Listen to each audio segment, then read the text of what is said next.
Bom dia, amigos do canal Redemptoris Mater. Sejam muito bem-vindos ao nosso canal. Este é o 10º episódio da série que intitulamos A Eucaristia no Antigo Testamento? Baseada no livro As Raízes Judaicas da Eucaristia, do Dr. Brant Pitre. Já vimos nesta série que existe uma forma de interpretação da Escritura chamada tipologia, que o próprio Jesus ensinou quando, na conversa com os discípulos de Emaús, repassou todas as Escrituras, começando com Moisés e todos os profetas, como nos conta Lucas, para mostrar como o Antigo Testamento apontava para o próprio Cristo. Vimos que este método de Jesus era o mesmo dos profetas e foi usado na primeira geração de cristãos e nas sucessivas gerações. Posteriormente, penetramos na celebração da Páscoa dos judeus. Então, vimos como foi a Páscoa de Jesus, no que ela se assemelhou à Páscoa judaica e no que foi diferente. Hoje, neste 10º episódio, vamos ver como a igreja primitiva via a Páscoa. A ideia de a Eucaristia constituir a Páscoa cristã está enraizada na esperança judaica de uma Páscoa messiânica, do Messias, da libertação e da restauração das tribos de Israel, e nas ações do próprio Jesus. A descrição de Lucas, com respeito aos discípulos de Emaús, tornou-se paradigmática para a teologia eucarística. Jesus, que recordou todas as Escrituras, começando com Moisés e todos os profetas, ou seja, a abertura das Escrituras e o fato de que ela culminou na fração do pão. No Novo Testamento há muitas cenas eucarísticas, mais discretas do que Emaús, mas que também são bem vivas.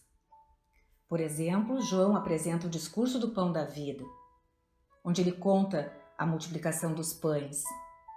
E os padres da igreja, que são aqueles primeiros que meditavam a respeito de toda a realidade cristã, acreditavam que o ato de transubstanciação nas bodas de Caná, da transformação da água em vinho, era também um símbolo que prenunciava a missa. João teve uma visão de Jesus no céu, no Apocalipse, e nos diz que não viu um homem, mas um cordeiro imolado em pé. O mistério da identidade de Jesus é assim ali revelado.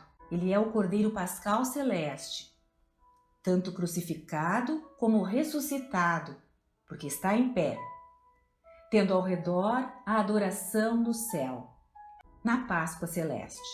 Paulo mencionou o sacrifício e a festa de nosso Cordeiro Pascal, na primeira carta aos Coríntios, capítulo 5, versículos 7 a 8, e exortou os cristãos a se prepararem para recebê-la, lavando seus corações com o fermento novo, para a nova Páscoa, a festa da Eucaristia, de modo a não profanarem o corpo e o sangue de Cristo. Cristo nossa Páscoa, como ele diz, Cristo nossa Páscoa foi imolado, e consequentemente não comer o próprio julgamento. São Justino declara que o sacrifício do Cordeiro, ordenado por Deus na primeira Páscoa, era um tipo verdadeiro do Cristo, com cujo sangue os fiéis, na medida de sua fé, ungiriam suas casas, ou seja, eles mesmos. Nós, ao comungarmos, nos ungimos com o sangue de Cristo. Isso Justino fala no seu livro Diálogo com Trifão, número 40.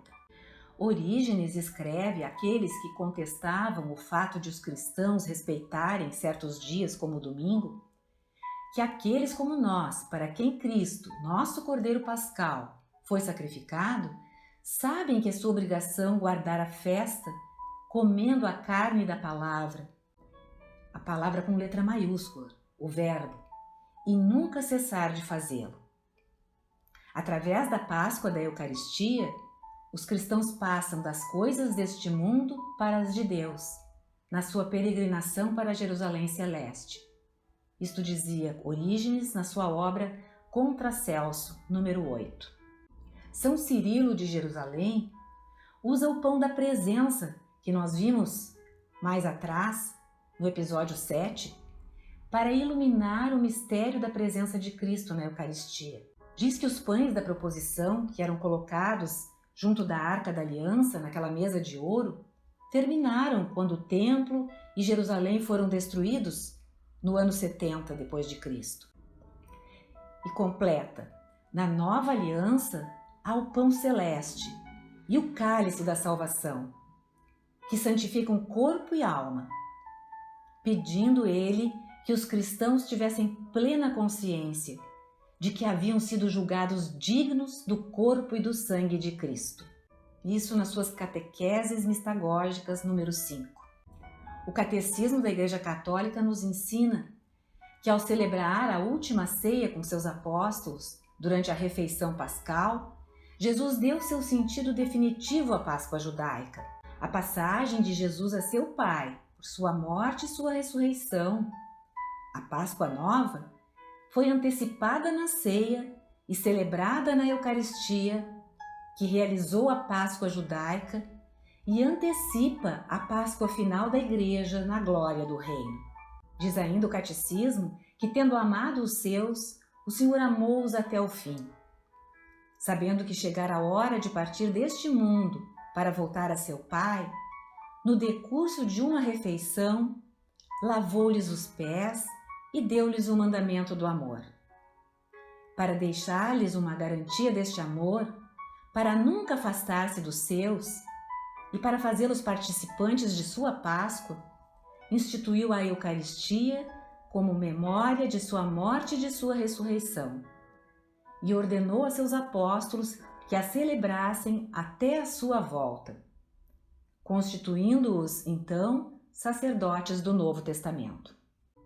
Isso está nos números 1337 e 1340 do Catecismo. E o Catecismo também reconhece a conexão entre o quarto cálice e o cálice do Getsêmani e da cruz. No número 1334, diz: na antiga aliança, o pão e o vinho são oferecidos em sacrifício entre as primícias da terra, em sinal de reconhecimento ao Criador. Mas eles recebem também um novo significado no contexto do Êxodo. Os pães ázimos, que Israel come cada ano na Páscoa, comemoram a pressa da partida libertadora do Egito. A recordação do maná do deserto há de lembrar sempre a Israel que Israel vive do pão da palavra de Deus. Finalmente, o pão de todos os dias é o fruto da terra prometida, penhor da fidelidade de Deus às suas promessas. O cálice da bênção, de 1 Coríntios 10:16, no fim da refeição pascal dos judeus, acrescenta à alegria festiva do vinho uma dimensão escatológica, da espera messiânica do restabelecimento de Jerusalém. Jesus instituiu sua Eucaristia, dando um sentido novo e definitivo à bênção do pão e do cálice. Nos números 612 e 607, ainda diz o Catecismo: o cálice da nova aliança, que Jesus antecipou na ceia, oferecendo-se a si mesmo, aceita-o em seguida das mãos do Pai em sua agonia no Getsêmani, tornando-se obediente até a morte. Jesus ora: meu Pai, se for possível, que passe de mim este cálice. Exprime assim o horror que a morte representa para a sua natureza humana. Com efeito, a natureza humana de Jesus, como a nossa, está destinada à vida eterna. Além disso, diversamente da nossa, ela é totalmente isenta de pecado que causa a morte, mas ela é sobretudo assumida pela pessoa divina do príncipe da vida, do vivente. Ao aceitar em sua vontade humana que a vontade do Pai seja feita, Jesus aceita sua morte como redentora, para carregar em seu próprio corpo os nossos pecados sobre o madeiro.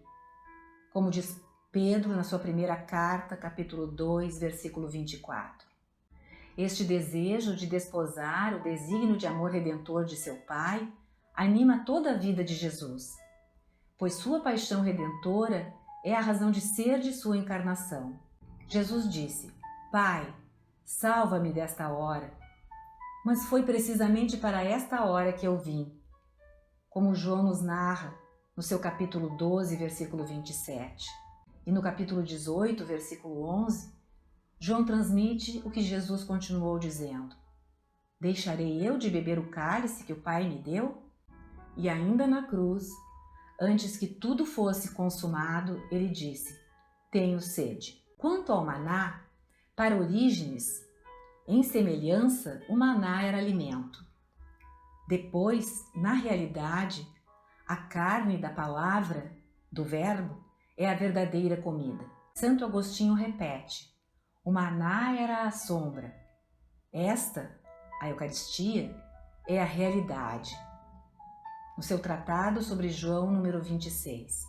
Para Agostinho, o mistério eucarístico era tão real que ele chamava os cristãos a dar-lhe a adoração devida só a Deus. Ninguém coma a carne a menos que a tenha primeiro adorado, e pecamos ao não adorá-la. Isso está no livro de Agostinho, Salmos, número 98. No número 1094 do Catecismo, a Igreja ensina que o maná no deserto prefigurou a Eucaristia, o verdadeiro pão do céu. Ensina também, no número 2837, que o pedido da oração do Senhor pelo pão supersubstancial significa que ele é necessário para viver. É o remédio da imortalidade, e não apenas o pedido de um pão traduzido por cotidiano, diário. Finalmente, em Lucas 24, quando Jesus repetiu os gestos da última ceia, depois de ter percorrido as Escrituras naquilo que concernia a ele, os olhos dos discípulos de Emaús se abriram e Jesus desapareceu.